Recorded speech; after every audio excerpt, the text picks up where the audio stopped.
everybody, it's Jeremy. Welcome back to Tetragrammaton. This is turn 12. Let's jump into things. So this game is... nothing goes according to plan in this game. It's been crazy. So we search in Kronberg for magic sites, we find nothing, and then we have a battle in Agartha. What? Why do we have a battle in Agartha?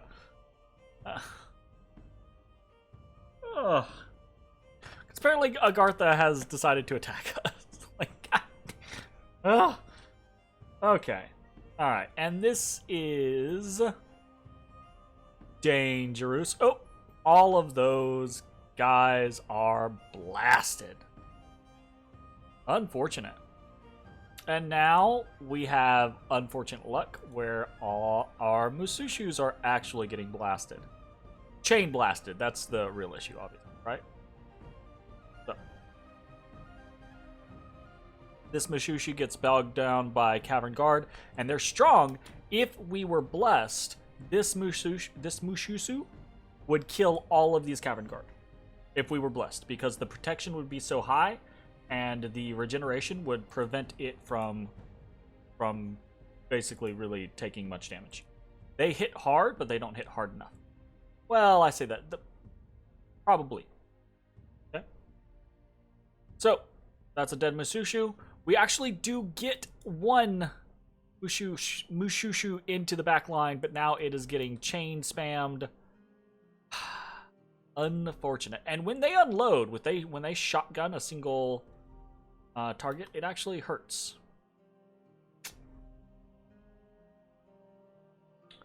What is this guy? 35 damage. He hurts. Weefa dweefa.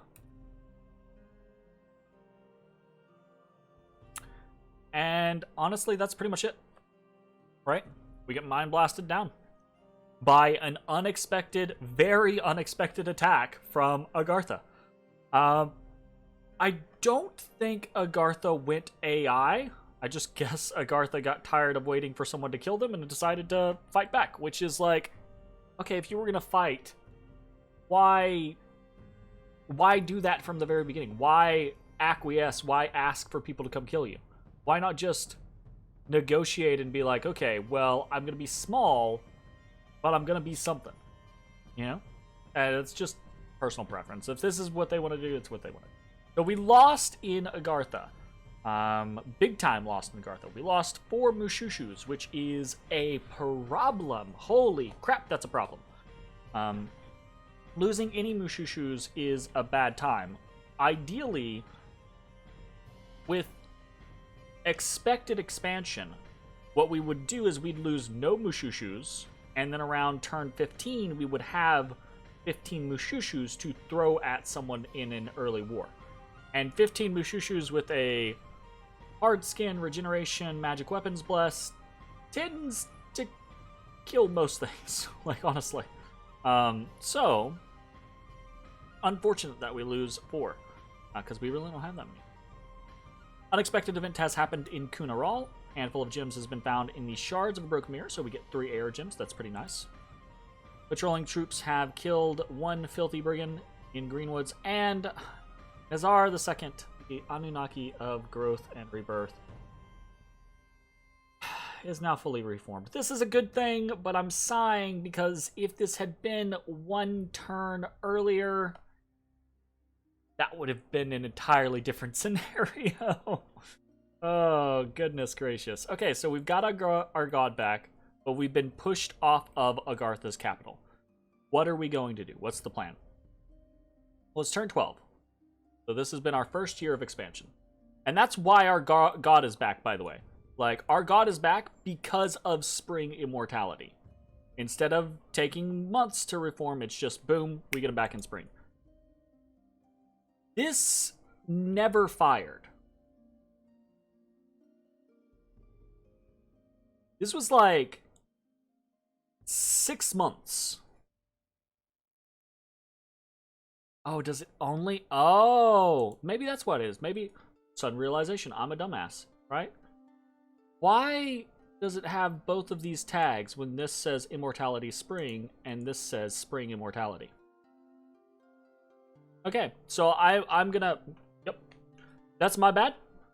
I think it's the same tag, but why is it here? Because this is immortality, right?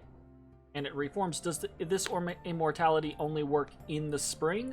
Somebody explain this to me. Someone who has researched this game more and understands more. I have clearly made a miscalculation. Someone explain what I have fucked up. Please and thank you. Okay, so anyways, though, we have our god back. What are we going to do? We've got 1, 2, 3, 4, 5, 6, 7, 8, 9, 10 provinces on turn 12. That is abysmal.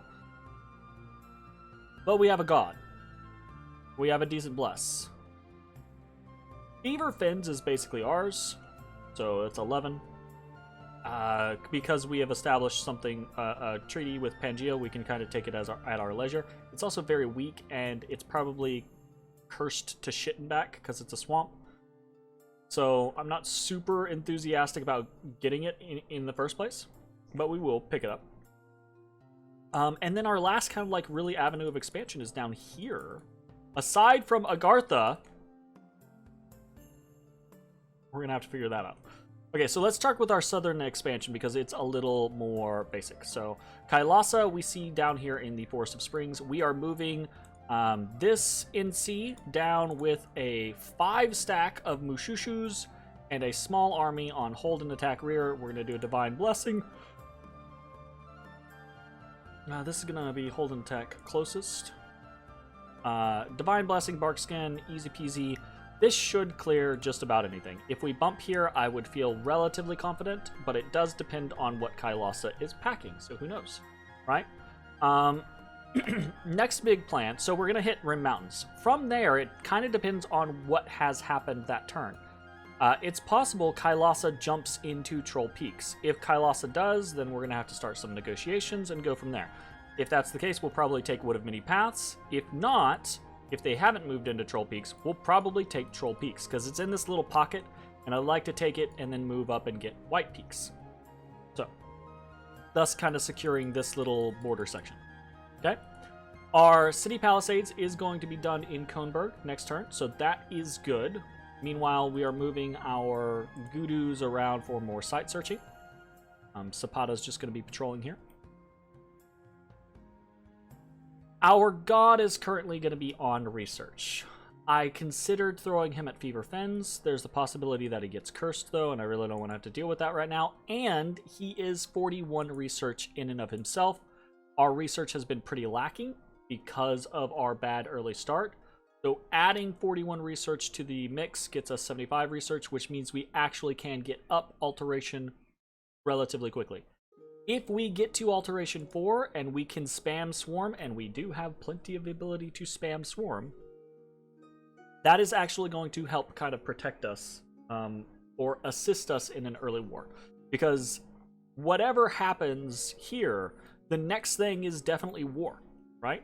Whether it's actually fighting a war against Agartha, whether it's fighting a war against Kailasa, Pangaea, Femoria, whatever the situation is, right? The next real thing is going to be war. So, we need some early game power, and that early game power, I think, is going to come in the form of Swarm. Swarm spam is going to help us out quite a bit. Okay? So, we are recruiting a almost full round of units. We're one off, and I'll tell you why. We're also recruiting a Gudu, just trying to get more of them, primarily for research, but for other potential purposes. Okay? And then the other big thing that we're doing is we're moving Masanapada back down into Ctesiphon. He's going to come back towards with the intent to pick up this next army. Okay? So he'll move into Ctesiphon, then we'll get all of this stuff, right? And then he'll have to have another turn, so he'll have probably 3 Mushushus and 20-ish other units, okay? That army is probably going to immediately head back up towards Bel. In Bel, we are bringing one of our Enkidu Elders with the small, tiny army that they have, and we are bringing we're leaving our Enkidu Chief here with the tiny army that he has. Along with the province defense, I'm hopeful might be enough. I think if he actually attacks with all of his great ohms, then that's probably unlikely. They'll probably all die. We'll probably get killed here. But we are also trying to hire Gunther Bluckkraft with his 30 men to hold this kind of position. And more than just hold this position, if we get them, we might launch an attack on the capital, because 30, in combination with the number of troops that we're going to have, right? We'll have all of these. Was this like 4, 6, so that's 10, and then we're going to have another 14 there, plus the 30, 44 units is not a guarantee to be able to fight against the Great Ohms and the Cavern Guards, but it's better than not, right? So we're going to see how that goes. Otherwise, if he doesn't come out and we don't think we can beat him, we'll probably just head back to Perenna, hold up there for a little while, and wait for our reinforcing army from her. Okay? So, this is a horrible early game. It's a horrible start. It's been horrible luck. I feel like I can say that at this point. Like, it's not just been a mix of good and bad luck. We had good luck for like 2 turns, and then we just bad luck after bad luck after bad luck after bad luck. So this is kind of rough. This is turning into a toofy situation. Again, we might still be out before turn 30, but I'm doing what I can to try to mitigate that. And that's pretty much it. That's about all that we can do right now. I really would love to get some more air and some at all air income and some more earth income to be able to generate some other options with our alteration, right? So there is the possibility for a couple of different things, but realistically, probably what we would do is immediately after hitting Alteration 4, we'd probably jump into Conjuration and try to rush to Kusarakis. So this is one of the other reasons why I'm trying to have a bunch of Gudus, because Earth Gudus can be buff bots, but they can also be Kusaraki bots, and 6 gems get 2 Kusarakis, which are Sacred Demons, which are pretty good, especially with our buff. So that's another option that. Anyways, I'm just talking about random stuff at this point. This is a rough turn in a series of rough turns. We'll see how it goes. Check next time. Bye, everybody.